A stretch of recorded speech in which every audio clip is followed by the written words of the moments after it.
name's Aaron Klein. I'm a firefighter with DeKalb County. So we're returning from a medical call down the street from Pods, Atlanta, and we stumbled across Michael Hott. He was just standing in the middle of the roadway. You could tell from the engine how skinny he was. He was in horrible shape.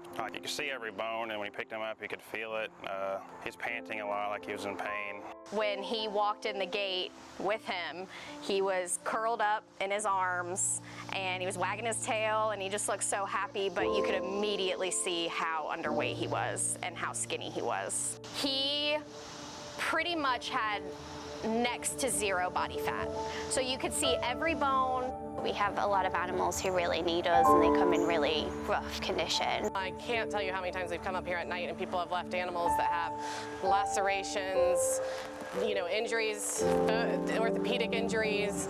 I think you get really attached to those animals because you spend a lot of time with them and you nurture them, and when they come in, they're miserable. With Michael in particular, he was malnourished, so that's going to impact his immune system, and we really needed to get him somewhere safe away from the other dogs. So here is our ISO unit. It is a trailer, and it's about 20 years old. My name is Brandon. I'm an animal care specialist for going on 3 years now, and I work in ISO every Friday. I was washing dishes yesterday. I looked down and I could see outside through the floor, so you just kind of have to watch where you step, really. Whether it's going up the steps to walk in. Also, it's kind of hard to get into the doors. I will go ahead and tell you the truth, which is that the doorknobs are falling off. It really is falling apart. When you go in there, there is fear that the tiles are coming up off the floor. There are holes in there.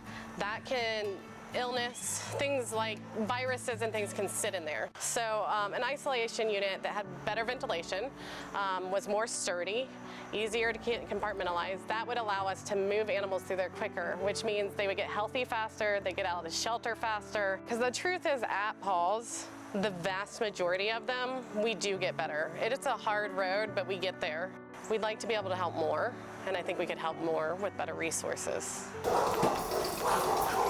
It's great to see him thriving. Every time someone asks me about a dog that is kind of bomb-proof, I always mention Michael Hott. I always recommend him. I want him to find a home so badly. It is a huge ask, we know that. All of it counts, every donation counts, but this is something where you may be giving a certain amount of money, but it's going to save countless animals for years. We have had this isolation unit for 20 years, and it has been loved and used, and it's crucial. And we are now at the point where we desperately need a new one.